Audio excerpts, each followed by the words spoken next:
Convido os irmãos a se colocarem em pé, em reverência à palavra do Senhor. E vamos ler o capítulo 5, início do capítulo 5 do Evangelho de João.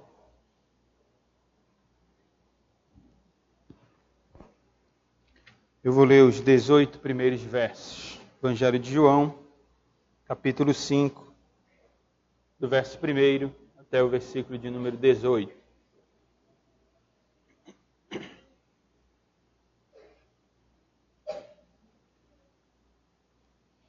Diz assim a palavra do Senhor. Passadas estas coisas, havia uma festa dos judeus e Jesus subiu para Jerusalém. Ora, existe ali, junto à porta das ovelhas, um tanque, chamado em hebraico Betesda, o qual tem 5 pavilhões. Nestes jazia uma multidão de enfermos, cegos, coxos, paralíticos, esperando que se movesse a água, porquanto o anjo descia em certo tempo, agitando-a. E o primeiro que entrava no tanque, uma vez agitada a água, sarava de qualquer doença que tivesse. Estava ali um homem enfermo, havia 38 anos. Jesus, vendo-o deitado e sabendo que estava assim há muito tempo, perguntou-lhe: Queres ser curado? Respondeu-lhe o enfermo: Senhor, não tenho ninguém que me ponha no tanque quando a água é agitada. Pois enquanto eu vou, desce outro antes de mim. Então lhe disse Jesus: Levanta-te, toma o teu leito e anda. Imediatamente o homem se viu curado e, tomando o leito, pôs-se a andar. E aquele dia era sábado. Por isso disseram os judeus ao que fora curado: Hoje é sábado, e não te é lícito carregar o leito. Ao que ele lhes respondeu: O mesmo que me curou me disse: Toma o teu leito e anda. Perguntaram-lhe eles: Quem é o homem que te disse: Toma o teu leito e anda? Mas o que fora curado não sabia quem era, porque Jesus se havia retirado por haver muita gente naquele lugar. Mais tarde, Jesus o encontrou no templo e lhe disse: Olha que já estás curado, não peques mais, para que não te suceda coisa pior. O homem retirou-se e disse aos judeus que fora Jesus quem o havia curado. E os judeus perseguiam Jesus porque fazia estas coisas no sábado. Mas ele lhes disse: Meu pai trabalha até agora, e eu trabalho também. Por isso, pois, os judeus ainda mais procuravam matá-lo, porque não somente violava o sábado, mas também dizia que Deus era seu próprio pai, fazendo-se igual a Deus. Vamos fechar os olhos, irmãos, e vamos orar. Pai bendito, Deus eterno, soberano sobre todo o universo, Criador e mantenedor de tudo que existe, obrigado, Senhor, porque mais um dia do Senhor, nós estamos na Tua presença, desfrutando da comunhão dos santos e agora, Senhor, ouviremos a Tua palavra. Pedimos, Senhor, humildemente, que os nossos cânticos, o nosso louvor sejam agradáveis a Ti. Que o Senhor os receba, porque o Senhor é digno de honra, de glória, de louvor, de exaltação. E uma vez, Senhor, que fomos alcançados por Ti mesmo, mediante a pregação da Tua palavra, agora o nosso coração se enche de alegria, Senhor, porque entendemos que fomos objetos do Teu favor imerecido, porque estávamos mortos nos nossos delitos e pecados, não tínhamos absolutamente nada a Te oferecer, Senhor, mas o Senhor abriu o nosso entendimento, o Senhor abriu o nosso coração e depositou a fé em nós, nos justificando por meio da obra de Cristo, e é em nome dEle que nós nos reunimos, é por causa dEle que nós estamos aqui, Senhor.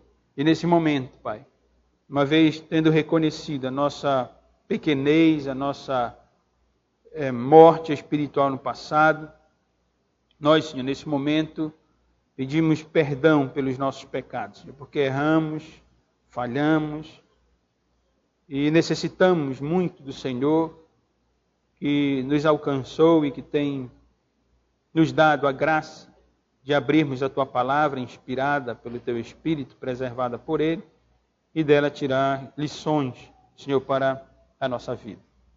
Que o Senhor tenha misericórdia de mim, Senhor, que tenha este grande privilégio, grande responsabilidade de pregar o Teu Evangelho, de expor a Tua Palavra. Eu te peço, por favor, Senhor, que o Senhor tenha misericórdia de mim, me habilite, supra as minhas necessidades, de tal modo que a Tua Palavra seja exposta com graça, com verdade, com acuracidade, com simplicidade também, para que a Tua igreja, Senhor, que aqui se congrega, aqueles que nos visitam, que são Teus servos, que sejam edificados, que cresçam no conhecimento do Senhor.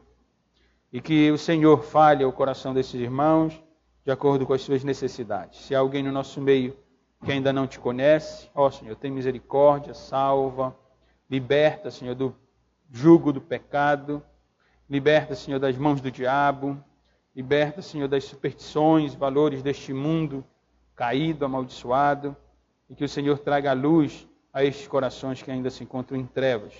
Pois o Senhor fez isso conosco um dia e faz isso, Senhor, nessa noite também. Te apresento ainda os enfermos, os irmãos que não podem estar conosco, que passam por lutas, adversidades, tribulações, momentos de tristeza, de dor.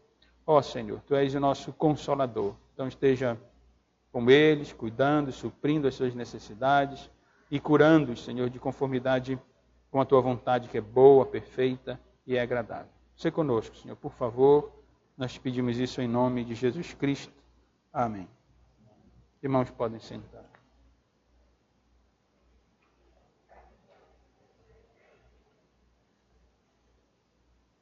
Em que condição espiritual você se encontra? Essa é uma pergunta que deve fazer parte da vida de todos, sem exceção. Eu não estou me dirigindo apenas àqueles que ainda não professaram a sua fé de forma pública, mas a todos os irmãos. Pergunto qual é a sua condição espiritual. Como você se encontra na presença do Senhor. Você precisa de um Salvador? Você tem necessidade do Salvador bendito, que é o nosso Senhor Jesus Cristo? Eu creio que o fato de nós nos encontrarmos aqui, além da realidade de que o Senhor nos alcançou com a sua graça, um dos aspectos dessa realidade é que nós, todos, sem exceção, precisamos sim do nosso Deus, precisamos sim do nosso Salvador. E este é o lugar correto para estar.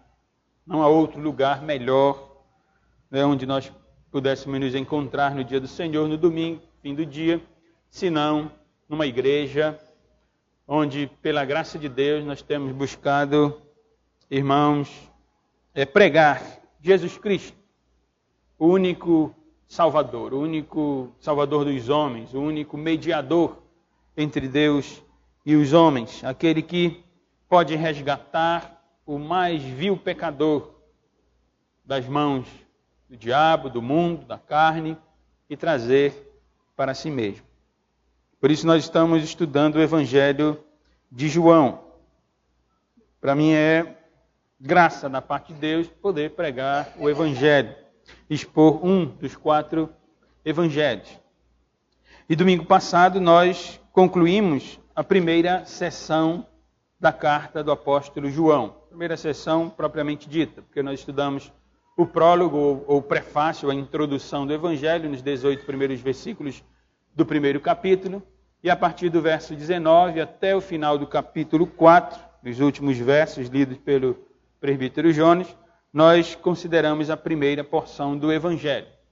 Desde o versículo 19 do capítulo 1 até o final do capítulo 4, o evangelista João, o apóstolo João, teve como objetivo nos apresentar Jesus Cristo como o Filho de Deus, como aquele que revela a mente de Deus, o propósito de Deus, como o próprio Deus.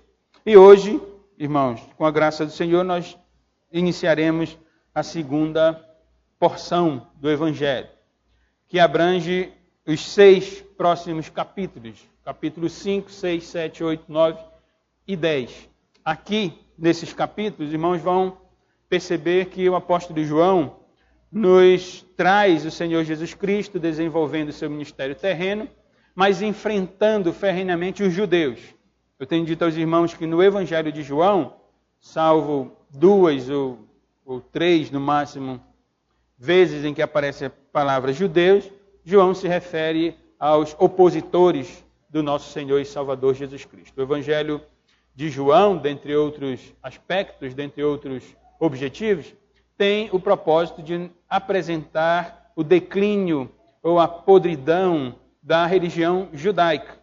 Ele nos mostra uma religião sendo mal interpretada ou agindo de forma equivocada, embora os judeus tivessem conhecimento do Antigo Testamento, da revelação do Senhor Deus a Israel, a igreja do Antigo Testamento. João nos apresenta essa religião em declínio. E ele nos traz então o Cristo, que é o cumprimento de todas as profecias do Antigo Testamento, e ele tem apresentado Cristo como aquele que revela o Deus que graciosamente havia escolhido o povo de Israel na antiga dispensação, na primeira dispensação da graça.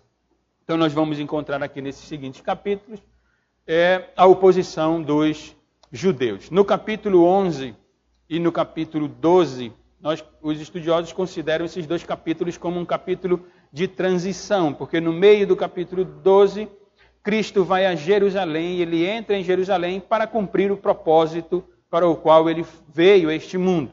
Isto é, para morrer na cruz do Calvário, para garantir salvação eterna e para então dar início à nova dispensação da graça, isto é, agora o evangelho pregado a todas as nações. No capítulo 11 nós vamos encontrar ali a ressurreição de Lázaro, e o Senhor vai ali então a Betânia. Mas vamos começar, irmãos, a considerar essa porção aqui do capítulo 5 até o capítulo 10. Aqui no capítulo 5, ainda para que os irmãos visualizem, nós temos aqui, na verdade eu poderia ler todo o capítulo, porque a semelhança do que ocorreu no capítulo 3, pelo menos nos 21 primeiros versos, eu li com os irmãos aqueles 21 versos, porque todos os versos dizem respeito ao ensino que Jesus deu a Nicodemos.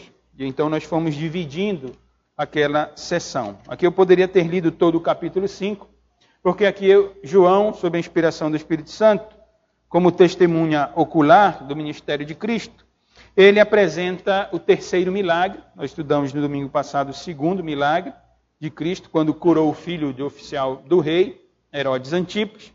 E agora ele apresenta a cura de um homem enfermo.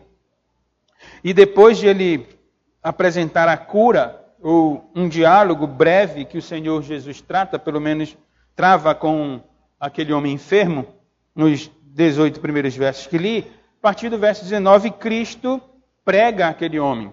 E como traz a nossa versão aqui, ele explica a sua missão. Os irmãos vão ver que no próximo domingo, se Deus permitir, nós vamos considerar a segunda metade desse capítulo. Os irmãos vão ver como a pregação que será apresentada pelo Senhor Jesus Cristo lançará muita luz no próprio diálogo que nós vamos estudar hoje, onde Cristo se apresenta como aquele que é igual ao Pai, como aquele que trabalha junto com o Pai. Mas vamos considerar primeiro, como eu disse, a cura desse homem, a cura de um homem enfermo. Esse é o tema do sermão agora à noite. Quero chamar a atenção dos irmãos primeiro para o contexto, porque o apóstolo João nos traz o contexto da cura nos 4 primeiros versos. Nos versos 5 a 9, a cura propriamente dita. E nos versos seguintes, a oposição que os judeus fazem, primeiro ao próprio homem que acaba de ser curado, nos versos 10 a 13, e nos versículos 14 a 18, a insanidade dos judeus de questionarem o próprio Senhor Jesus Cristo, Deus encarnado, aquele que vai contra os princípios judaicos, contra a interpretação equivocada que esse grupo de judeus fazia do Antigo Testamento. Então nós temos aqui, nos 4 primeiros versos, o contexto. João diz, passadas estas coisas, isto é, o que havia passado, o que havia ocorrido, a cura do filho do oficial do rei, nos versos anteriores em Caná, e nós vimos que quando Cristo foi até a Galileia, nos versos 43 a 45, aqueles galileus, que à semelhança dos samaritanos eram considerados como não povo pelos judeus, não eram povo mesmo de Deus, e em contraste com os judeus que tinham a revelação, os galileus receberam a Cristo, foram aceitos pelo Senhor, confiaram em Cristo. Depois de os galileus terem confiado em Cristo, depois de o filho do oficial do rei Herodes, Antipas, ter sido curado, aqui João nos diz que havia uma festa dos judeus e Jesus subiu para Jerusalém. Então Cristo volta a Jerusalém, ele desempenhava o seu ministério na Judéia, ele foi até a Samaria, porque era necessário que ele fosse até ali, estudamos isso no início do capítulo anterior, e Jesus ia até a Galileia. Então ele desempenhou o seu ministério ali naquelas regiões. E agora ele vai novamente para Jerusalém por ocasião de uma festa que João não nos diz qual festa é exatamente. Alguns comentaristas gastam páginas e páginas tentando apresentar que festa Jesus participou nesse caso. O apóstolo João não nos quis contar, ou melhor, o Espírito Santo por intermédio do apóstolo João, porque não é essa a ênfase do evangelista aqui. O fato é que Jesus era judeu, e como judeu, ele teria que cumprir toda a lei, ele teria que observar a lei. Cristo vem no momento em que está havendo a transição, nós estudamos antes do início do ministério terreno, a pregação de João Batista, o seu precursor, aquele profeta que tem um pé no Antigo Testamento e um pé no Novo Testamento. Então ele é o profeta da transição, ele vem pregando e vem anunciando a vinda do Messias, a vinda do Salvador do mundo, a vinda do Cordeiro de Deus que tira o pecado do mundo. Cristo está exatamente nesse período de transição. E como judeu, ele tem que observar os mandamentos judaicos. Ele não ia contra o judaísmo ou a religião instituída por Deus, mas ele ia contra a interpretação, como os irmãos vão ver agora. Pois bem, ele vai a Jerusalém por causa da festa, e a informação que nós temos aqui nesses 4 primeiros versos é que chegando a Jerusalém, ali na porta das ovelhas, que era a porta da entrada da cidade, uma das portas que dava acesso à cidade de Jerusalém, a informação que nós temos é que ali, junto àquela porta, próximo àquela porta, havia um tanque, um reservatório de água, uma piscina. E as águas eram movidas naquele tanque grande, naquela piscina, naquele reservatório. Alguns tentam explicar que talvez houvesse fontes de que jorravam água para aquele tanque, e por isso havia o movimento daquelas águas.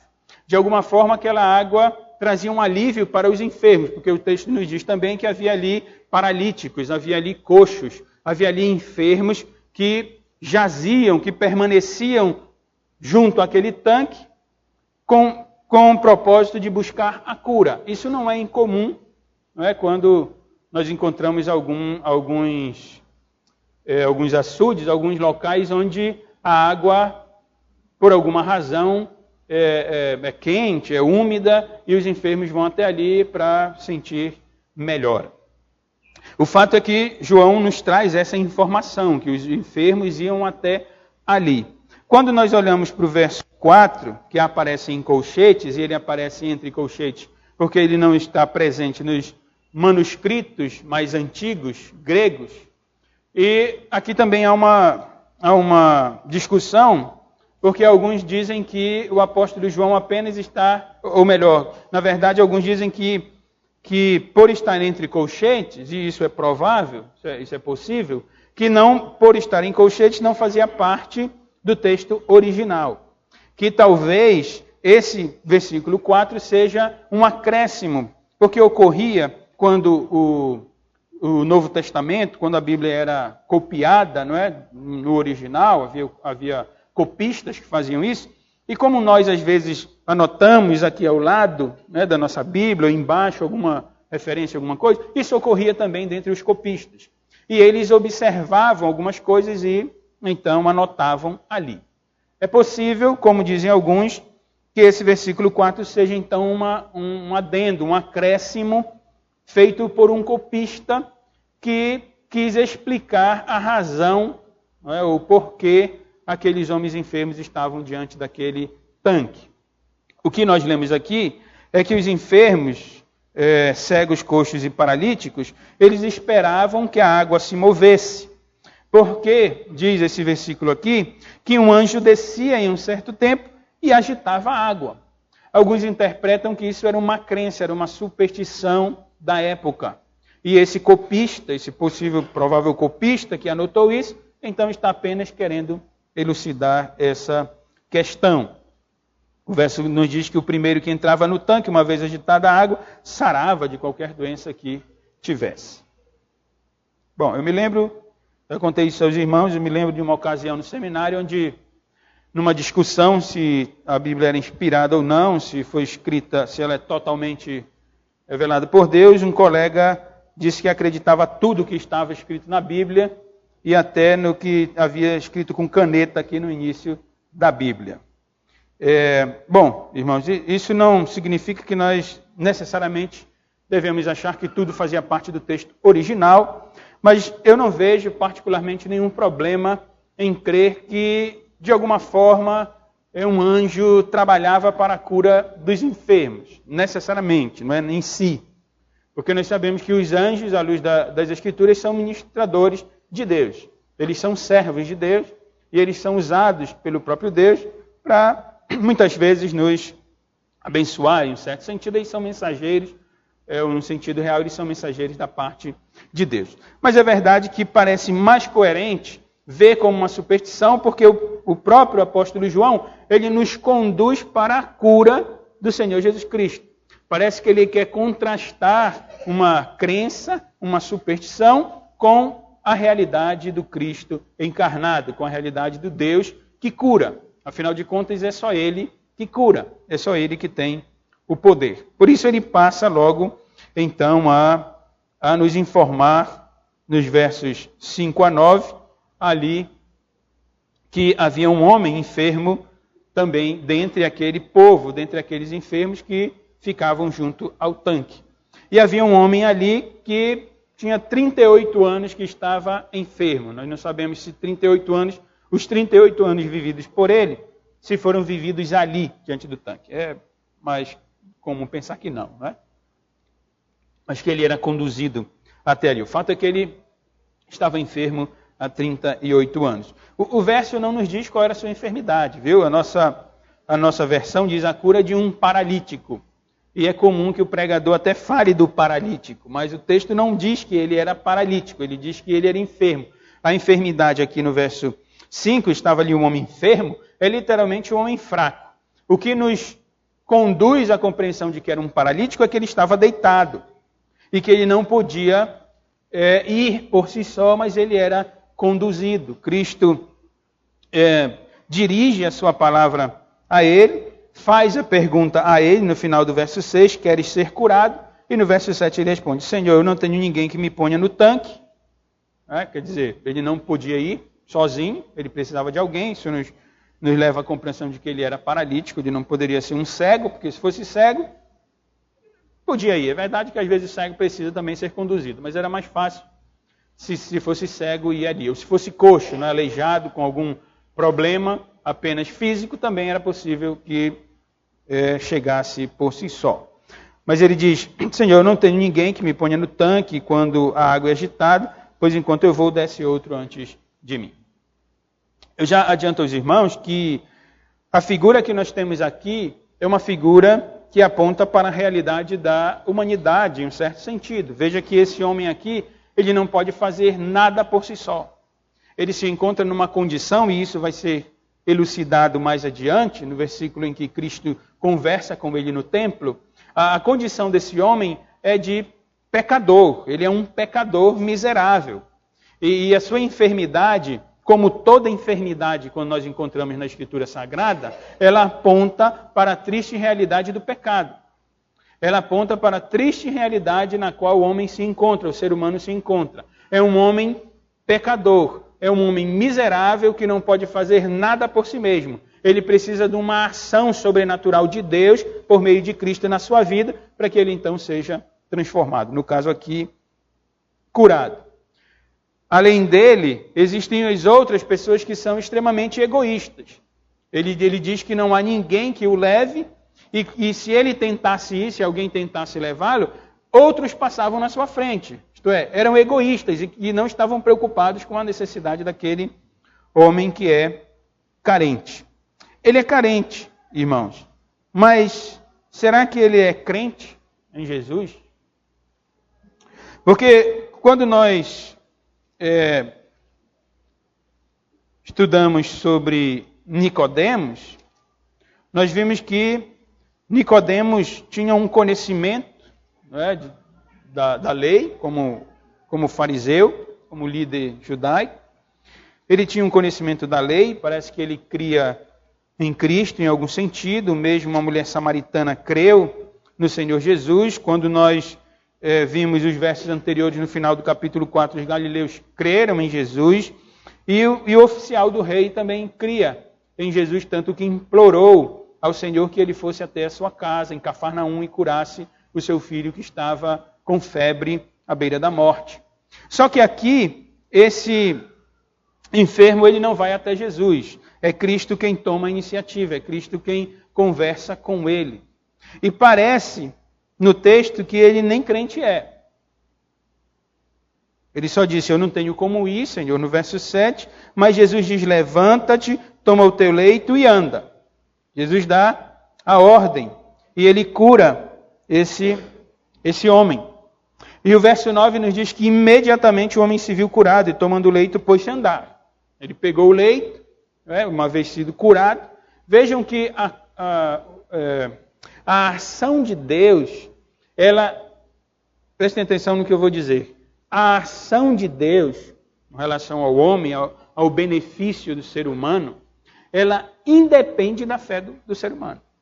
O evangelicalismo tem nos oprimido tanto, tem imposto tanto a sua filosofia pagã, herética, que às vezes nós caminhamos com eles sem querer. E achamos que para que Deus haja, é necessário que o homem tenha fé. É verdade que muitas vezes Cristo, ou o Senhor Deus, ele usa a fé que ele comunica ao homem para realizar um milagre. Mas o fato é que Deus não precisa da fé. Você quer uma prova? Quem tinha fé antes de ser alcançado pelo Senhor Deus? Nós não estávamos mortos nos nossos delitos e pecados? Quem pode dizer, não, Deus operou na minha vida porque eu tinha fé nele? Na verdade, nós não tínhamos fé nenhuma. Na verdade, nós estávamos mortos nos nossos delitos e pecados. Nós não poderíamos mover um dedinho em direção a Deus. Nós não tínhamos nada o que fazer. Mas Deus nos alcançou. Isso é prova de que ele age independentemente da fé do homem. E parece que o texto nos conduz para isso, porque o objetivo de João não era exaltar tanto a fé. Na verdade, ele não exalta a fé de ninguém aqui no Evangelho.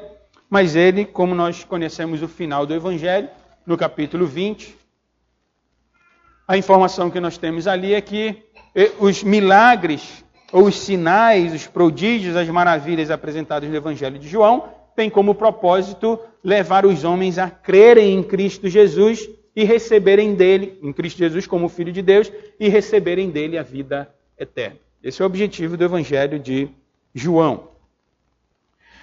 E aqui, como eu dizia, o homem se levanta imediatamente. A glória é toda para o Senhor Jesus Cristo. Porque o Senhor Jesus faz com que esse homem, que é supersticioso, se nós seguirmos a interpretação daqueles que dizem que o verso 4 é uma explicação da superstição, esse homem é supersticioso, mas Cristo se dirige a ele, cura esse homem realmente. A informação de que ele imediatamente se viu curado é relevante para nós, porque mostra o poder de Deus sobre a vida desse homem, o poder real do Deus que pode curar, que pode salvar. A partir do verso 10, irmãos, nós temos a oposição dos judeus. É onde João quer chegar. Por isso eu disse, o objetivo dele não é tanto falar da fé do homem, mas mostrar Cristo como o Deus verdadeiro e os judeus em oposição a ele. No final do verso 9, nós lemos, e aquele dia era sábado. Irmãos, sabem que o sábado, na antiga dispensação, eu disse no início que Cristo ainda está nessa transição, o sábado aqui é o dia do Senhor. O sábado aqui é o dia que Deus mesmo havia instituído como um dia santo, onde os seus servos deveriam se reunir para cultuá-lo. Deveriam descansar de todas as obras legítimas dos outros dias, para nesse dia usufruir da presença de Deus, não é? E aprender acerca do próprio Deus. Esse dia era o dia de sábado. E nós lemos que, por isso, no verso 10, disseram os judeus ao que foram curados: hoje é sábado e não te é lícito carregar o leito. Esse grupo, ele é extremamente religioso.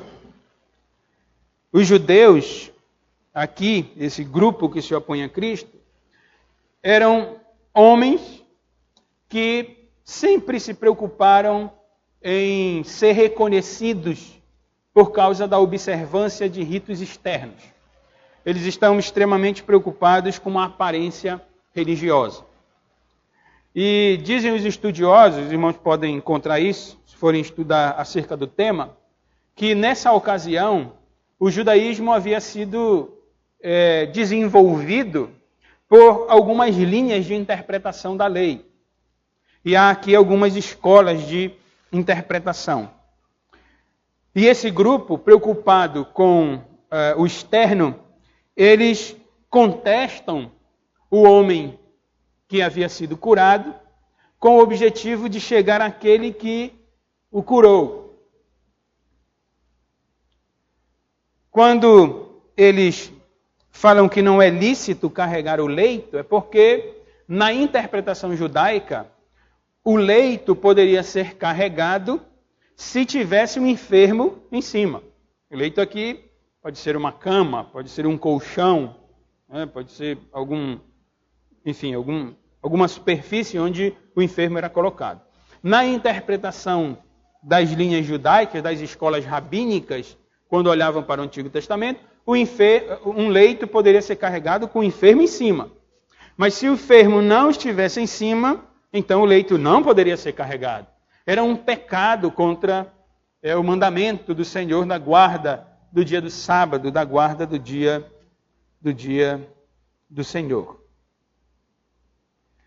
Bom, irmãos, antes de falar dessa oposição ao sábado, ainda olhando aqui para o texto, Cristo, eu disse, esse homem provavelmente nem seja crente em Cristo, porque quando os judeus contestam a esse homem que acaba de ser curado, ele diz: o mesmo que me curou me disse, toma o teu leito e anda.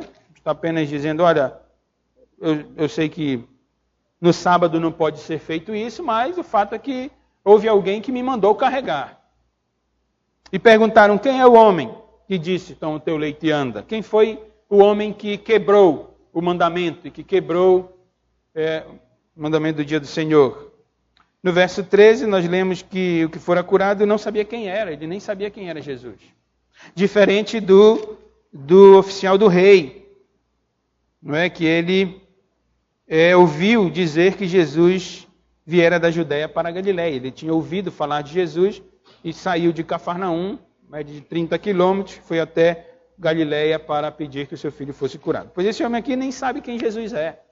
Ele não sabe que Jesus é o Messias, ele não sabe que Jesus é o Deus encarnado, é a segunda pessoa da Trindade Santa. Ele não sabe quem é Jesus. O texto não diz ainda porque Jesus havia se retirado. Era comum que Cristo saísse dentre as multidões, porque ainda não era chegado o seu tempo. O verso 14 nos diz que mais tarde Jesus encontra esse homem no templo. Nós não sabemos por qual razão ele foi ao templo. Se ele foi cultuar a Deus, se ele foi cumprir o mandamento do Antigo Testamento que quando alguém se encontrava numa realidade de enfermidade e recebesse a cura, a lei ordenava que o enfermo fosse até o sumo sacerdote para que o sumo sacerdote avaliasse de fato se ele havia sido curado. O texto não nos diz, porque João nos quer mostrar o ensino que Cristo faz a esse homem.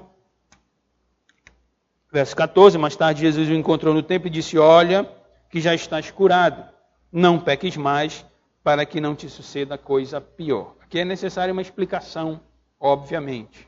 Não é porque também influenciado pelo evangelicalismo, que prega maldição hereditária, a cura pela cura, a libertação pela libertação.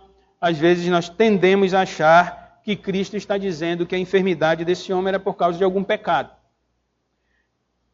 E um desavisado ou um neófito pode entender que Jesus está dizendo, olha, tu pecaste, por isso estavas enfermo, eu já te curei e não peca mais, porque senão, o que é que vai ser de ti depois? Vai vir uma enfermidade pior.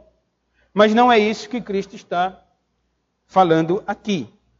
Quando ele diz, olha que já estás curado e não peques mais, Cristo está falando da realidade desse homem como pecador. Ele é um pecador.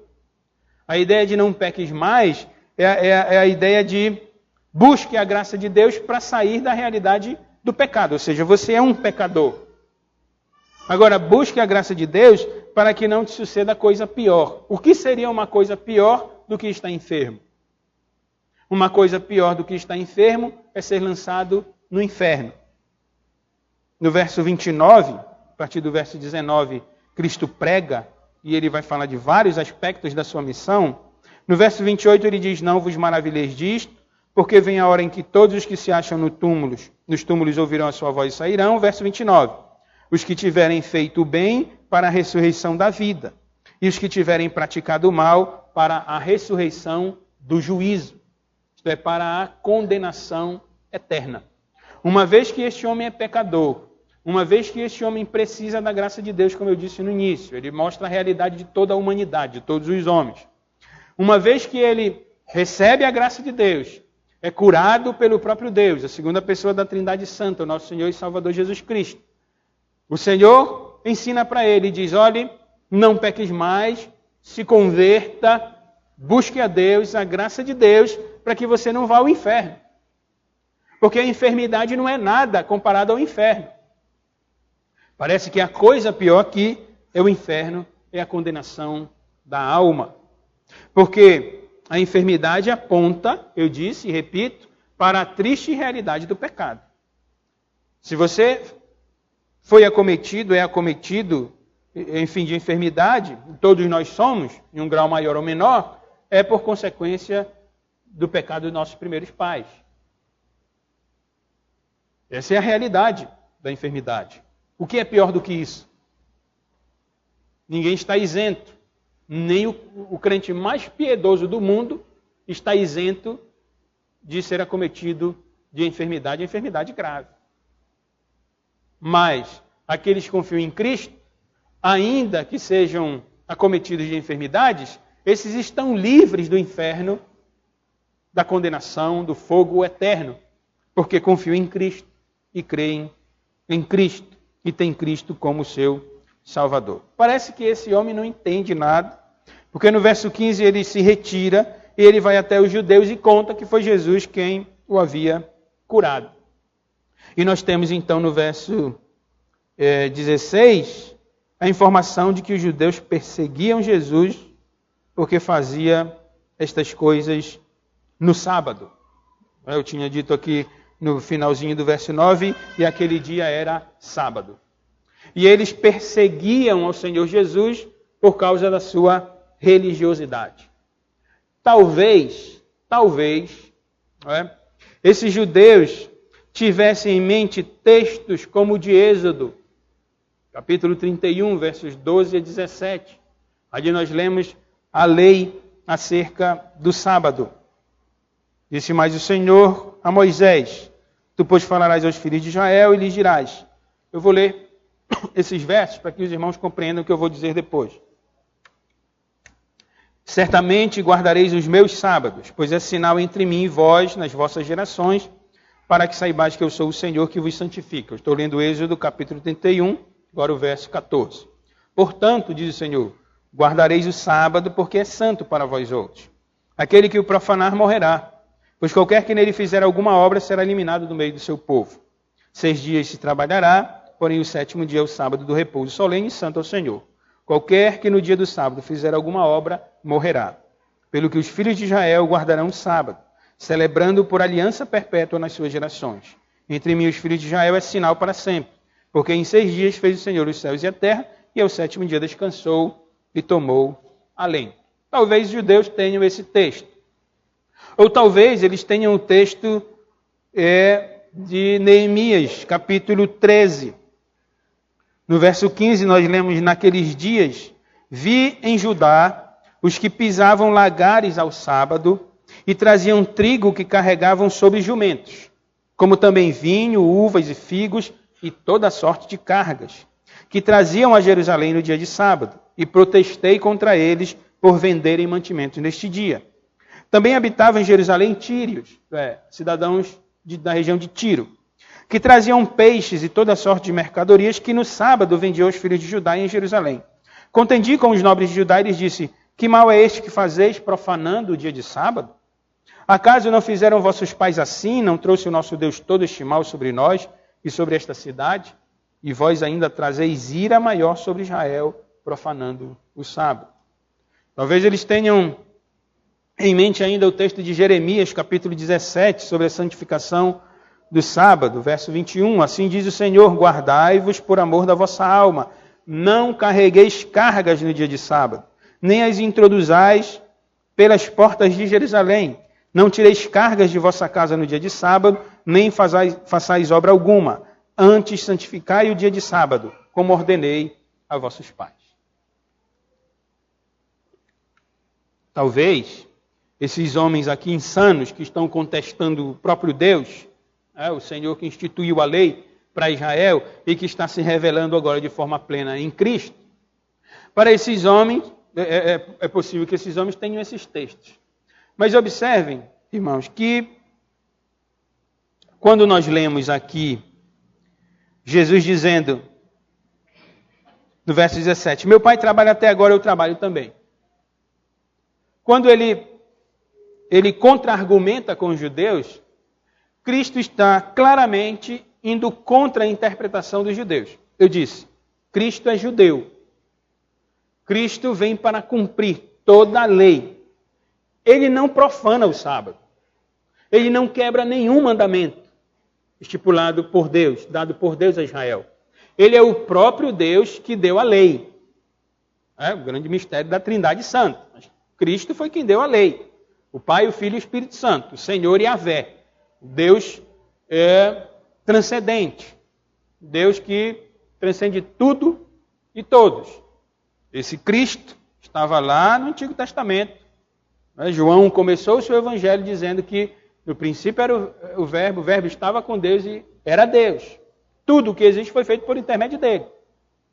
Então o Deus que deu a lei aos judeus é esse que encarnou aqui, segunda pessoa da Trindade Santa, e que está expandindo a compreensão do seu povo, a compreensão do seu plano de salvação eterna. Quando Cristo diz, o meu Pai trabalha, quando ele diz, meu Pai trabalha até agora e eu trabalho também, Cristo está indo não contra o mandamento, ele não está profanando o sábado, mas ele está indo contra as interpretações judaicas, interpretações rabínicas. Por quê? Qual desses textos dizem que não se pode carregar um leito? Nenhum deles. Nem Êxodo, nem Neemias e nem Jeremias. Talvez Jeremias faça referência a uma carga. Mas se nós interpretarmos todo o Antigo Testamento, nós vamos entender que o que Deus ensina ao seu povo é que guarde um dia para que o povo usufrua da presença de Deus durante todo aquele dia. E que não se deve trabalhar. Mas o que é que o legalismo faz? E nós temos tendência ao legalismo também. Nós sabemos que Cristo foi quem modificou a administração. João está nos apresentando isso. E o dia do Senhor passou a ser o primeiro dia da semana, de acordo com a interpretação cristã ortodoxa, que nós seguimos. O dia do Senhor é hoje, domingo, por exemplo. Nós também temos essa tendência para o legalismo. Qual é o mandamento de Deus? Que é o dia do Senhor, onde nós devemos usufruir desse dia. Devemos descansar de todas as responsabilidades legítimas dos demais dias e então nos entregar ao Senhor. Esse é o princípio desde a criação. Por isso nós temos a informação de que Deus descansou no sétimo dia, e nós sabemos que ele não descansou, é uma força de expressão, para nos ensinar que nós devemos usufruir da sua presença. Esse é o princípio, ponto. O resto é legalismo. Se nós começarmos a colocar regrinha, não, então não pode fazer isso, não pode fazer aquilo, não pode isso aqui, não, isso aqui não pode carregar leito, não, com o enfermo pode, mas com o enfermo, sem enfermo não pode. Isso é legalismo. Esse era o pecado desse grupo. Como eu já disse, por quê? Porque eles querem ser reconhecidos pelo seu cumprimento de ritos externos. Eles estão preocupados com a religiosidade deles. Eles não estão preocupados em cumprir a vontade de Deus. Cristo vai enfrentar esses homens no capítulo 8. No capítulo 8 ele vai dizer, vocês são filhos do diabo, porque o pai de vocês é assassino, e vocês seguem o pai de vocês. Cristo vai contra eles. Cristo mostra que eles não são povo de Deus. E que porque Jesus vai dizer, se vocês amassem a Abraão, se vocês amassem o Deus que vocês dizem amar, então vocês iam me amar também. E tudo isso prova que esses homens estão preocupados com a religiosidade deles e não estão preocupados em seguir a Deus. Porque se tivessem com o coração sincero em seguir a Deus, eles tinham feito igual Nicodemos, tinham ido até Cristo para aprender acerca de Cristo. O Antigo Testamento proíbe o trabalho, irmãos.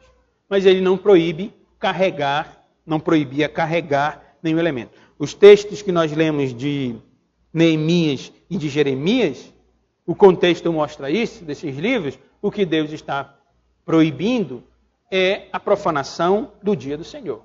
Não é o carregar um elemento em si. Então isso significa que Deus não proíbe em nenhum momento, na sua lei, o carregar algo. Isso é uma interpretação judaica. É difícil para nós, não é? Até onde a interpretação e até onde a lei de fato ensina aquilo. Por isso que nós devemos tomar cuidado quando vamos ler, e quando, sobretudo os ministros, não é, que trabalham com a interpretação, em interpretar aquilo que o texto diz, e não aquilo que eu quero que o texto diga. As escolas rabínicas erraram nesse sentido. Para caminharmos à conclusão, ainda há uma informação relevante aqui sobre a fala de Cristo, que ele diz, meu pai trabalha até agora e eu trabalho também. A expressão meu pai, ela é exclusiva de Jesus, salvo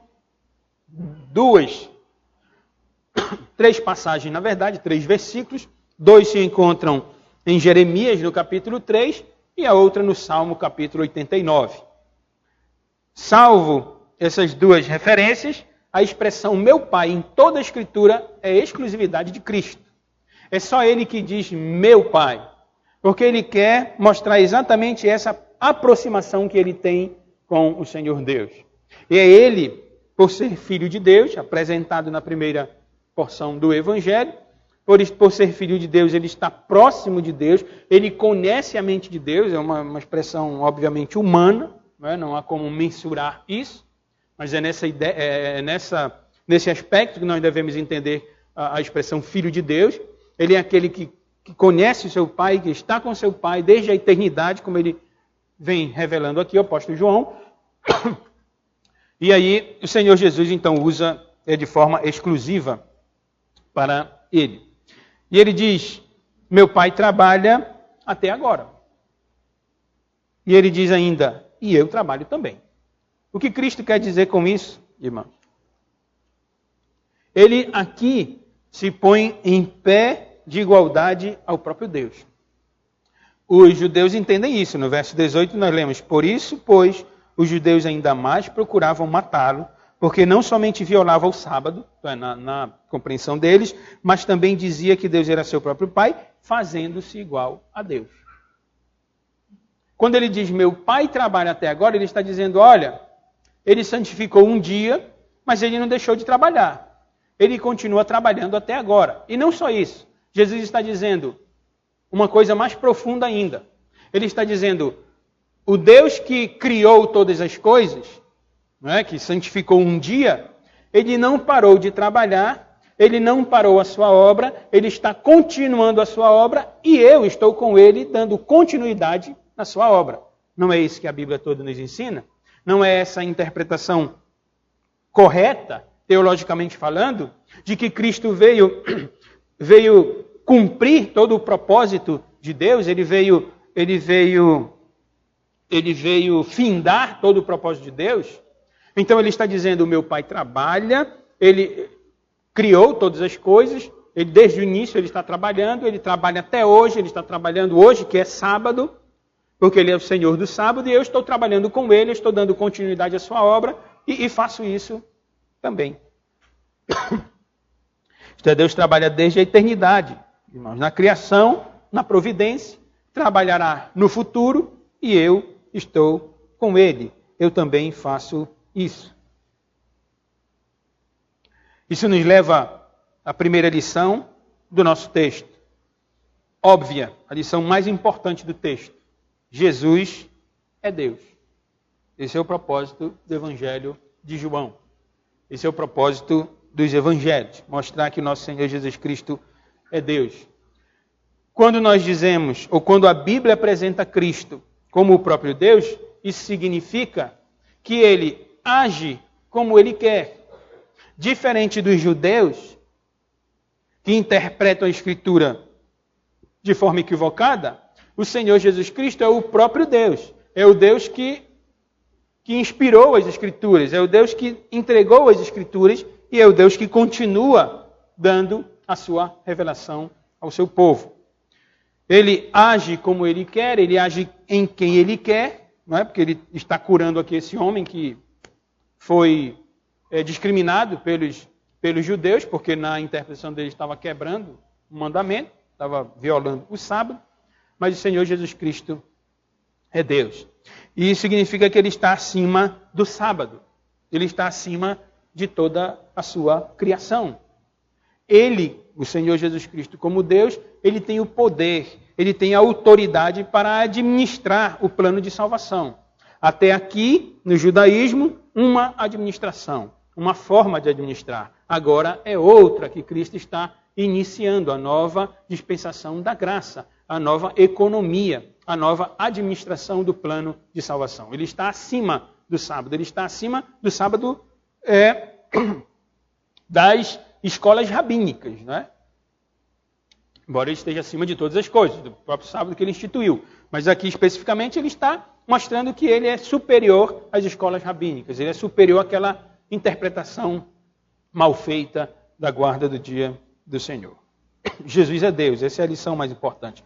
A segunda lição é que a humanidade está enferma por causa do pecado. Eu disse aos irmãos, esse homem aqui enfermo, possivelmente paralítico, ele aponta para a realidade de toda a humanidade. Isto é, ele é um homem que precisa do Salvador. Ele precisa urgentemente do Salvador. O apóstolo João nos apresentou Nicodemos, nos apresentou a mulher samaritana e nos apresentou o filho do oficial do rei. E o seu pai, o oficial também. Todos como carentes do Senhor Jesus Cristo. Quem era? Religioso, fariseu, membro de uma das seitas do judaísmo, conhecedor do Antigo Testamento. Esse precisa de Jesus. A outra era uma mulher discriminada, samaritana, com as suas superstições também, ali do seu povo, também precisava do Senhor Jesus Cristo. O oficial do rei, um homem importante, o braço direito do rei Herodes, também precisava de Cristo. Tanto que ele se humilhou e pediu ao Senhor Jesus Cristo que curasse o seu filho. E agora vem um homem que nem crente é. Pelo menos não parece que ele é crente aqui. Ele não esboça nenhuma fé, nenhum reconhecimento de que o Cristo é o Deus Todo-Poderoso. As 4 classes aqui apresentadas mostram que o homem precisa de Cristo. O homem precisa do Senhor Jesus Cristo como seu Salvador.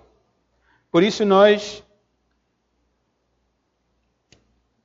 que um dia professamos a nossa fé de forma pública, nós que temos experimentado a graça de Deus, o poder de Deus na nossa vida, em todas as áreas, nós continuamos crendo que nós precisamos do Salvador. Nós não cremos que Cristo ele é importante apenas para os ímpios e os mundanos que estão lá fora. Não. Nós todos precisamos de Cristo. Só que nós temos já a graça de reconhecer todo o seu poder, a sua divindade, a sua ação soberana na nossa vida. E por isso nós louvamos, nós nos deleitamos na sua presença. Nós observamos o dia do Senhor sem o legalismo judaico, sem o legalismo religioso. Nós nos entregamos ao Senhor, nós desfrutamos da sua presença, nós louvamos ao Senhor, vivenciamos a vida na comunhão dos santos, no povo que Ele escolheu para si.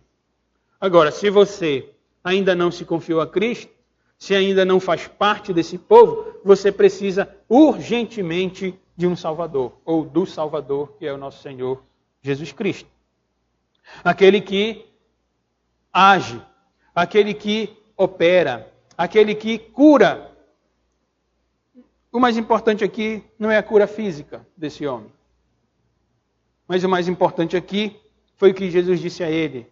Cuidado, pode te acontecer alguma coisa pior. Você pode ir ao inferno. Isso é pior do que uma enfermidade. Então, se você ainda não se confiou a Cristo, vá a Cristo. Confesse seus pecados. Chore por eles. Peça perdão a Deus. Peça que Deus haja na sua vida. Ainda que a sua fé não seja perfeita, como não era a do pai e do menino, nos versículos anteriores. E a terceira e última lição, óbvia, irmãos, é que também nós precisamos abandonar os nossos pecados.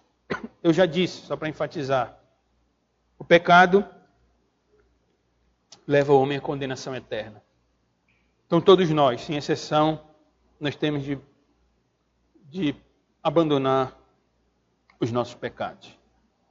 A Bíblia diz que os nossos pecados fazem separação entre nós e Deus, né? Nesse sentido em que Deus não tolera o pecado, Deus não tolera a iniquidade. E uma vez que Cristo se levanta, te toma o teu leito, anda. Jesus tinha perguntado a ele, queres ser curado? Queres sair dessa condição? E eu concluo com essa pergunta, né? Depois de toda a exposição, você quer ser curado? Vamos ficar de pé? Eu peço ao presbítero Zoênio que escolha um hino, um cântico, nós vamos louvar o nome do Senhor.